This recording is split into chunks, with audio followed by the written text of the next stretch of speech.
What number are we on now? It is a... I forgot. Hot, isn't it? It's very hot. Fly, go away. The star performer of our podcast is... That's your homework. Look up what the A stands for. That's a seagull in the background. If I do not know the content, I can't put my heart and soul into it. Namaste and welcome to the Pi Podcast. Today we are talking about how to handle exam stress and anxiety. And I'm joined once again by Rishi and Asheen. Hello guys. Hello. Hello. How have you been, Rishi? Fantastic. And Asheen? Great. Thank you. How about you? Very well, thank you. Short and sweet. Exam stress is something that gets the best of all of us sometimes. It's important to understand that stress is a natural part of life. It allows us to perform at our best. But it's important that we don't let stress get too much so it can hinder our performance. We're going to go through the top 15 tips on how to handle exam stress and anxiety. We're going to start with you, Rishi. Effective planning. Effective planning. If you fail to plan, you plan to fail. You plan to fail. What does that look like then in your opinion? Well, stress is a part of your emotion that one must also understand that healthy stress is, to an extent, is acceptable, but then you are not prepared for what to expect in exam, or even when you're doing a presentation, perhaps in your professional or personal life, that can actually kill the purpose of appearing for it.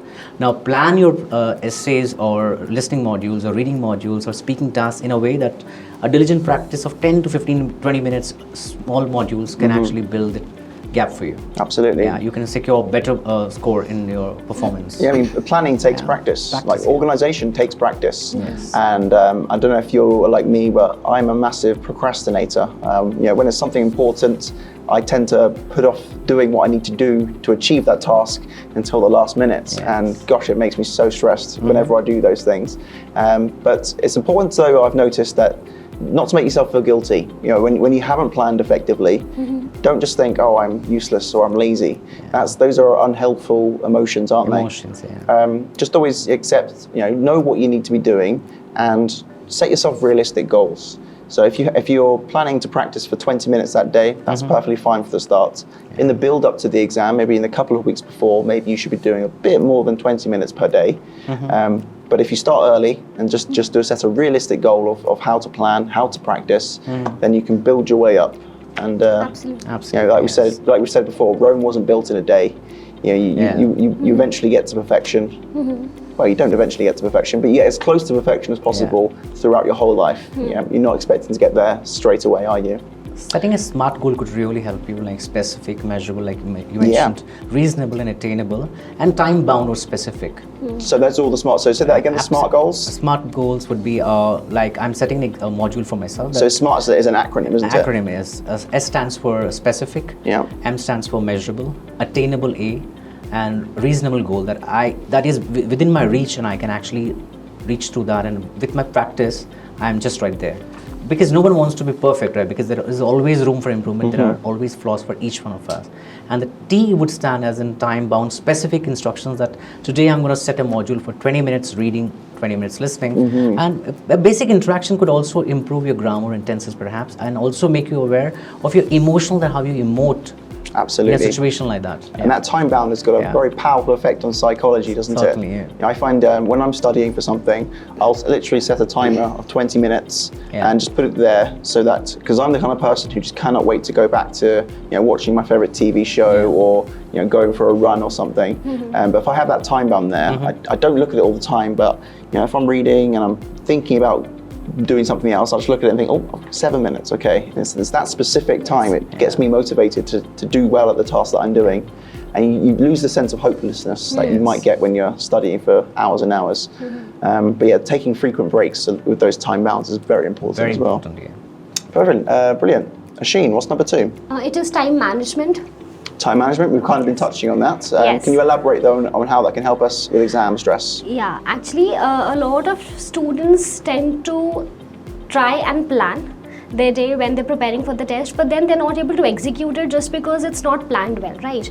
So it is very important for the student not to neglect what he likes doing during the day, so that preparing for the test is not acting as a burden on the student. For example, I'm somebody who's I'm going to sit for the test the next morning, and I'm trying to get into a last minute cramming.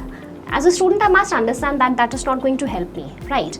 So it's better that, instead of doing the last minute cramming, if I'm able to prepare a plan for myself well in advance, maybe a month or maybe 2 weeks in advance, and if I'm able to execute that, I think that's going to help the student better. Keeping frequent breaks, just to relax when you're preparing for the test, again, is going to help. And I think time management is something that actually is a very important tool when it comes to making sure that there's no anxiety and there's no nervousness when you're entering the examination hall. Absolutely, it's a very important part of maturing, knowing how to manage your time. Yes. You've got to balance a lot of things in life, and it gets even harder when you have children as well, and relationships. And preparing for an exam, it sometimes does require maybe having some difficult conversations with friends or family to say, I'm not going to be able to do all these commitments that you might expect me to do because I have my own goals to figure out on and to figure out and to work on. But still, it's very important though that you make time for the important things in life, because IELTS is important, but it's not everything, folks.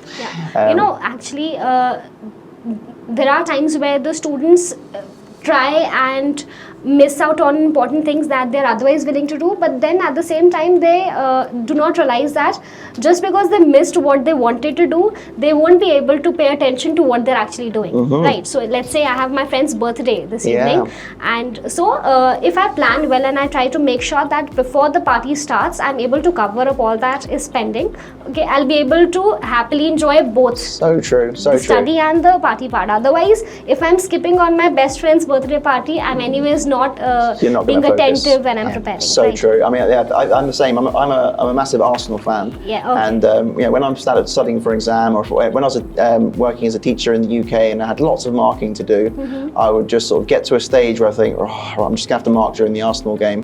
And then once the game comes by, I'm thinking, it's a different me that comes out at that point. I'm like, I'm not going to mark now, or I'm not going to study now, come on. And I would just watch the game. And then after the game, I'd think, oh no, where's the time gone? And then, you literally, I don't know from where the student gets all that power, that the student is able to learn everything, in maybe 2 hours of work. I remember, the same scenario when I was a student. This is the best thing about being a hard worker or being a really efficient student, is that you learn a lot about yourself. Yes. You learn what your values are. You also just sort of learn how precious time is and how time can just get away from you if you're being idle too much.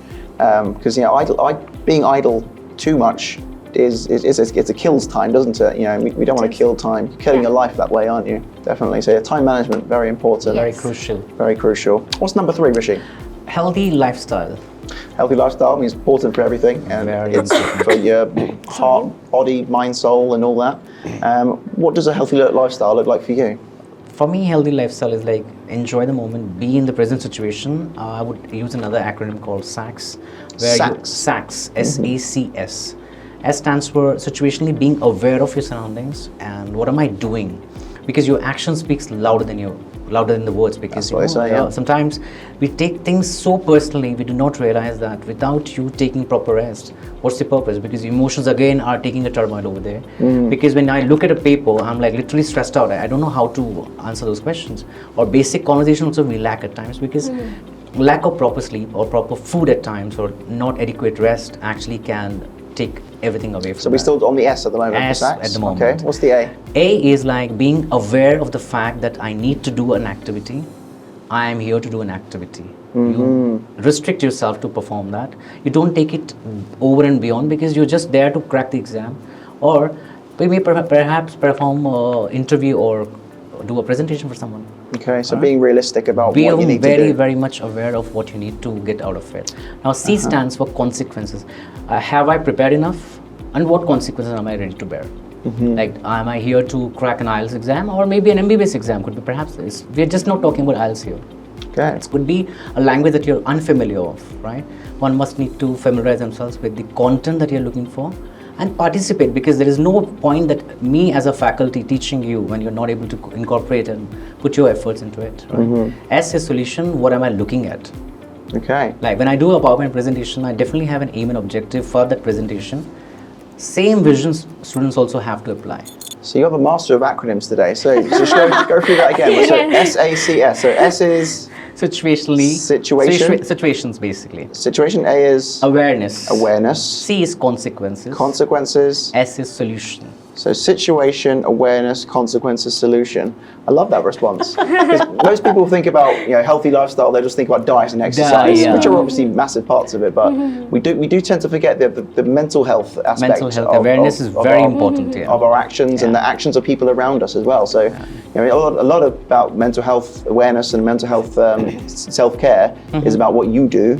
But a lot of it is also about how you control how you can try to control what other people treat you as well. And again, it might involve some difficult conversations. It might involve cutting out certain toxic aspects of your life. Yes.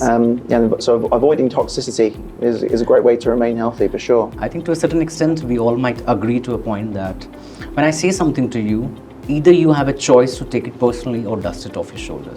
Fantastic. Like you need to choose where you want to be, and that's what the SACS is all about. Yeah. SACS is life. Okay. Asheen, what's number 5? Is it number 5 or number 4? Number 4. That's mindfulness and relaxation techniques. Oh, that's so important. Mindfulness in the last sort of 6 or 7 years has become massive in UK.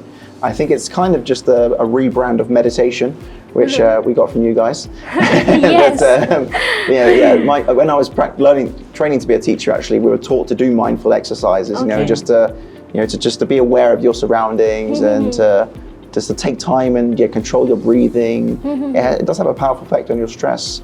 I was a little bit worried that when I was doing it, I was thinking, gosh, what am I getting myself in for? That I have to think about my breathing? I've never had to think about that before, unless I'm running. Yeah. But you guys, I'm sure, are absolute gurus when it comes to this sort of thing. What sort of tips do you have for mindfulness and, what was the other one, meditation or? It's got effective Relaxation techniques. And relaxation techniques, okay. sorry. Yes. My You seem very relaxed, Asheen. How do you do it? What's your secret? Well, actually, see, the first thing, as you mentioned, being mindful, I believe the best way to do that is when you try and love your surroundings, just accept the way things are.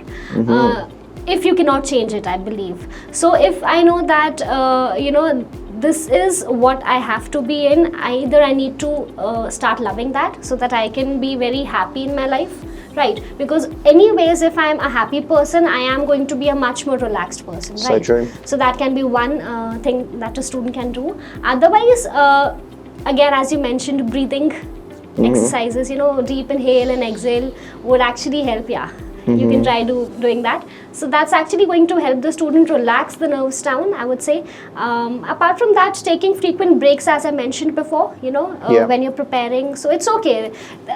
It is, said that if you have a child at home, a kid, and even when you're preparing for the test, you just try to have a 10 minutes of chit chat with the child. That's actually going to relax so good you. for them, isn't it? Yeah, right. So that again is going to help. So I mean, just try to involve yourself in an activity that you enjoy doing. Maybe that's helping your mother in the kitchen, okay? Yeah. That actually helps you relieve all the stress that you have, and then maybe you'll be fueled again for preparing for the test for the next 2.5, 3 hours. Absolutely.